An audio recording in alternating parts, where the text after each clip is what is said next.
الحمد لله رب العالمين والصلاة والسلام على سيد الأنبياء والمرسلين أما بعد فأعوذ بالله من الشيطان الرجيم بسم الله الرحمن الرحيم قال الله تبارك وتعالى في القرآن المجيد يا أيها الذين آمنوا اتقوا الله وكونوا مع الصادقين۔ ربیع الآخر ربیع الثانی کا مہینہ جاری اور ساری ہے۔ جس طرح پچھلے مہینے کے اندر ہم نے نبی کریم صلی اللہ علیہ وسلم کا یوم ولادت منایا اور آپ کے فضائل، آپ کے کمالات، اللہ تبارک و تعالی نے جو آپ کو شان عطا فرمائیں وہ ہم نے بیان کی اور اس کی برکتیں حاصل کی، تو اس مہینے کو خاص پیران پیر حضور سیدنا شیخ عبد القادر جیلانی غوث پاک رحمۃ اللہ تعالی علیہ کے ساتھ نسبت ہے۔ اس کو بڑی 11ویں شریف کا مہینہ بھی کہتے ہیں۔ اللہ تبارک و تعالی جس طرح نبی کریم علیہ السلام کی محبت ہمیں عطا فرمائی ہے، اللہ پاک کی بارگاہ میں دعا ہے کہ اللہ پاک اپنے اولیاء کی بالخصوص حضور غوث پاک رحمۃ اللہ علیہ کی سچی محبت ہمیں نصیب فرمائے۔ قرآن پاک کی جو آیت میں نے آپ کے سامنے تلاوت کی ہے، اللہ تبارک و تعالی نے اس کے اندر ارشاد فرمایا ہے یا ایھا الذین آمنوا، اے ایمان والوں، یعنی اللہ پاک نے ایمان والوں سے یہ خطاب فرمایا ہے، دیگر کفار کے ساتھ یہ خطاب نہیں ہے۔ اب اس کے اندر مفسرین نے بڑی پیاری بات یہاں پر ارشاد فرمائی ہے، فرمایا کہ اللہ تبارک و تعالی نے ہم مسلمانوں کو قرآن پاک کے اندر جگہ جگہ یا ایھا الذین آمنو کہہ کر پکارا ہے، حالانکہ پچھلی امتوں کو اللہ تبارک و تعالی جب بھی خطاب فرماتا تو اے مسکینوں، اے غریبوں کہہ کر خطاب کیا جاتا، لیکن نبی کریم علیہ السلام کے صدقے سے، نبی کریم علیہ السلام کی برکت سے اللہ تبارک و تعالی نے قرآن پاک میں جہاں بھی مسلمانوں کو خطاب فرمایا ہے تو ایمان والے کہہ کر خطاب فرمایا ہے۔ یہ نبی کریم علیہ السلام کا صدقہ ہے، یہ آپ کی برکت ہے کہ اللہ تبارک و تعالی نے امت محمدیہ کو بھی یہ شان اور فضیلت عطا فرما دی ہے۔ تو ارشاد کیا فرمایا؟ یا ایھا الذین آمنو، اے ایمان والوں، کرنا کیا ہے؟ اتقوا اللہ، اللہ پاک سے ڈرتے رہنا ہے۔ جو بھی کام کرنا ہے، کوئی اپنا دنیا کا کام کرنا ہے یا آخرت کے حوالے سے کوئی کام کرنا ہے، ہر معاملے کے اندر کیا فرمایا کہ اللہ تبارک و تعالیٰ کا ڈر اور خوف تمہارے دلوں کے اندر ہونا چاہیے۔ فرمایا اتقوا اللہ، اللہ تبارک و تعالیٰ سے ڈرتے رہو۔ آگے کیا کرنا ہے؟ وَكُونُوا مَعَ الصَّادِقِينَ، اور سچوں کے ساتھ ہو جاؤ۔ اب اللہ پاک نے سچے یہاں پر لفظ ارشاد فرمایا ہے، تو سوال یہ پیدا ہوتا ہے کہ ان سچوں سے مراد کون ہے؟ کن سچوں کے ساتھ ہم نے ہونا ہے؟ کن کی صحبت ہم نے اختیار کرنی ہے؟ کن کے بتائے ہوئے احکامات کے مطابق ہم نے اپنی زندگی کو گزارنا ہے؟ وہ سچے کون ہیں؟ مفسرین نے اس آیت کی تفسیر میں لکھا ہے، ان سچوں سے مراد صحابہ اکرام، اہل بیت اطہار اور اولیاء اکرام مراد ہیں۔ ان سچوں سے کون مراد ہیں؟ اللہ پاک کے اولیاء مراد ہیں، علماء مراد ہیں۔ فرمایا ہمیشہ ان کے ساتھ رہنا ہے، ان کی صحبت میں زندگی گزارنی ہے، جس طرح کے ان کے نظریات ہیں اس کے مطابق زندگی گزار کر آؤ گے تو اللہ تبارک و تعالیٰ تمہیں بخشش عطا فرمائے گا۔ یہ قرآن پاک کے اندر اللہ تبارک و تعالیٰ نے ہمیں درس ارشاد فرمایا ہے۔ مفتی احمد یار خان نعیمی رحمۃ اللہ علیہ بہت بڑے عالم دین گزرے ہیں، گجرات کے اندر آپ کا مزار ہے، اللہ پاک ہمیں وہاں پر حاضری کی سعادت عطا فرمائے۔ بہت بڑے اللہ پاک کے ولی بھی گزرے ہیں اور عالم دین بھی گزرے ہیں۔ آپ نے قرآن پاک کی تفسیر لکھی ہے تفسیر نعیمی کے نام سے، اس کے اندر آپ نے اس آیت کریمہ کے تحت ارشاد فرمایا ہے، فرمایا کہ اس آیت کے اندر اللہ تبارک و تعالیٰ نے دو چیزوں کا حکم ارشاد فرمایا ہے۔ ایک تو یہ حکم ارشاد فرمایا ہے کہ اے ایمان والو تقوی اختیار کرنا ہے، یعنی اللہ پاک سے ڈرتے رہنا ہے، اس کا ڈر اور خوف اپنے سینوں کے اندر بسانا ہے۔ دوسرا یہ حکم ارشاد فرمایا ہے کہ اے ایمان والو سچوں کی صحبت اختیار کرنی ہے، سچے لوگوں کی صحبت اختیار کرنی ہے، ان کے بتائے ہوئے احکامات جس طرح انہوں نے زندگی گزاری، اللہ پاک کی عبادت کی، اس کے احکامات کو مان کر اپنی زندگی گزار کے اس دنیا سے وہ گئے ہیں، تم نے ان کے مطابق اپنی زندگی کو گزار کر تم نے بھی اس دنیا سے جانا ہے۔ فرمایا اس کے اندر دو چیزوں کا حکم ارشاد فرمایا گیا ہے۔ اب ہم یہ غور کریں کہ جب ہم نے ایمان قبول کر لیا، اللہ پاک کا ڈر بھی ہمارے دلوں کے اندر پیدا ہو گیا، یہ دونوں چیزیں ہمارے سینوں کے اندر ہیں، تو آگے سچوں کی صحبت کا حکم کیوں دیا گیا ہے؟ یہ ایک سوال ہے کہ آخر اللہ تبارک و تعالیٰ نے سچے لوگوں کی، صحابہ اکرام کی، اہل بیت اطہار کی، اولیاء اکرام کی صحبت اختیار کرنے کا، ان کے احکامات کو ماننے کا، ان کی زندگیوں کو ہم اپنے لیے آئیڈیل بنانے کا حکم کیوں ارشاد فرمایا ہے؟ جب ایک بندے نے ایمان قبول کر لیا، اللہ پاک کی وحدانیت کو اس نے مان لیا، نبی کریم علیہ السلام کی نبوت اور رسالت کو اس نے مان لیا، آپ کا آخری نبی ہونا اس کو اس نے مان لیا، اور اپنے ہر معاملے کے اندر اللہ تبارک و تعالیٰ کا ڈر اپنے سینے میں بٹھا لیا، پھر آگے سچوں کی صحبت اختیار کرنے کا آخر کیوں حکم دیا گیا ہے؟ اس کو میں آپ کو ایک آسان مثال کے ذریعے سمجھاتا ہوں۔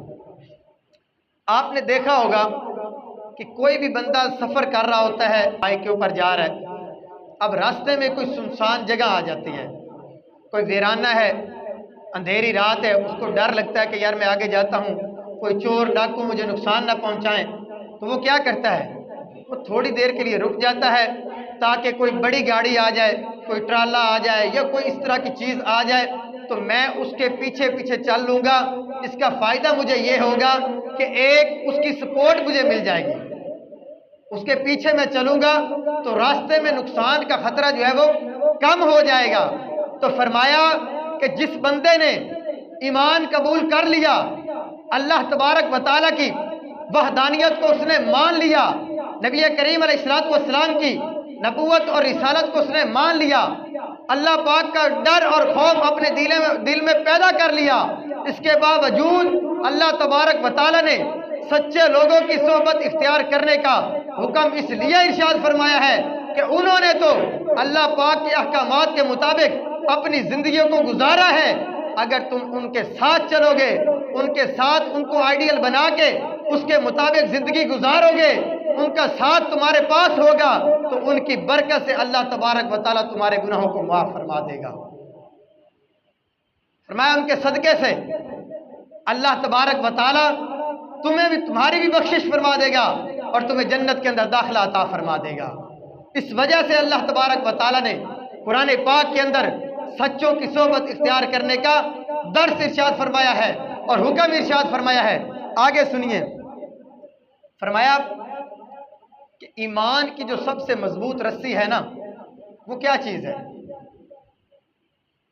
حضرت سیدنا برا بن عازب رضی اللہ تعالی عنہ صحابی رسول گزرے ہیں، آپ فرماتے ہیں ایک مرتبہ نبی کریم صلی اللہ علیہ وسلم نے اپنے اصحاب سے ایک سوال کیا۔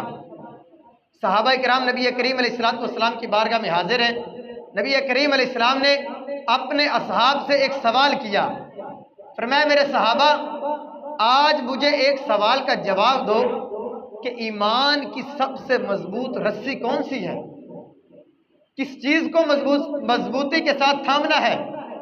صحابہ کرام نے عرض کی یا رسول اللہ ایمان کی سب سے مضبوط رسی نماز ہو سکتی ہے؟ ایمان کی سب سے مضبوط رسی نماز ہے، کیوں کہ قرآن پاک کے اندر، احادیث کے اندر جا بجا نماز ادا کرنے کا حکم ارشاد فرمایا گیا ہے۔ تو نبی کریم علیہ السلام نے ارشاد فرمایا اے میرے صحابہ، اے میرے صحاب، نماز بہت اچھی چیز ہے لیکن میرے سوال کا جواب یہ نہیں ہے۔ صحابہ کرام نے عرض کی یا رسول اللہ پھر ایمان کی سب سے مضبوط رسی جو ہے وہ روزہ ہوگا؟ اللہ تبارک و تعالیٰ نے اس کا بہت تاکید کے ساتھ حکم ارشاد فرمایا ہے.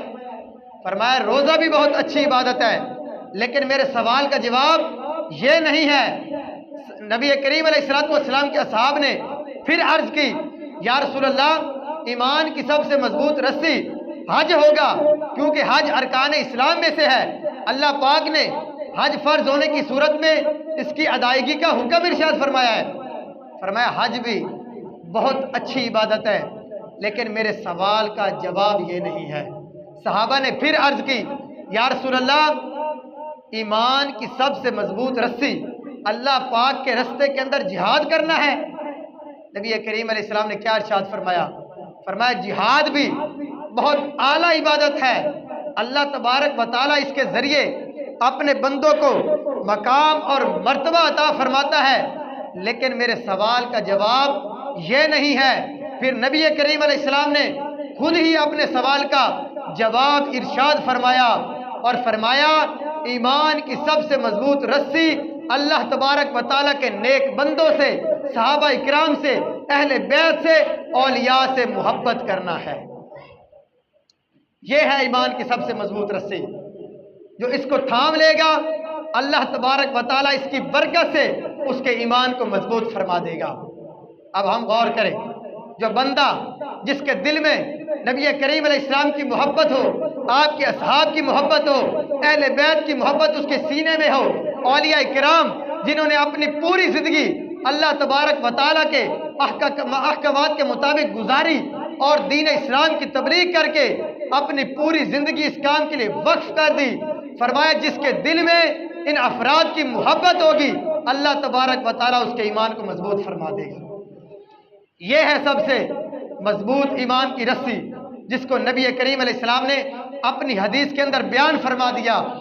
اب ہم غور کریں کہ سوال آتا ہے ایک بندے کے ذہن میں، یا جس نے اولیاء کرام کی صحبت اختیار کی، صحابہ کرام کی، اہل بیت اطہار کی صحبت اختیار کی، ان کے پاس بیٹھ کر فیض حاصل کیا، اس کو تو اللہ تبارک و تعالیٰ مقام اور مرتبہ عطا فرمائے گا. لیکن ہم لوگ جن کو یہ سعادت نصیب نہیں ہوئی، صحابہ کرام علیہ رضوان کے دور میں ہم نہیں تھے، اہل بیت کے دور میں ہم نہیں تھے، غوث پاک کے دور میں ہم نہیں تھے، داتا صاحب رحمۃ اللہ علیہ کے دور میں ہم نہیں تھے، ان کی صحبت ہم اختیار نہیں کر سکے، اس سے فیض ہم حاصل نہیں کر سکے، تو کیا ہمیں بھی یہ برکت ملے گی؟ کیا اللہ پاک ان کا فیضان ہمیں نصیب فرمائے گا؟ اس کا جواب بھی نبی کریم علیہ الصلوۃ والسلام نے حدیث پاک کے اندر ارشاد فرمایا ہے. فرمایا دو بندے ہیں، ایک مشرق کے اندر رہتا ہے، دوسرا مغرب میں رہتا ہے. یعنی ایک دنیا کے اس کونے میں ہے اور دوسرا دنیا کے اس کونے میں ہے.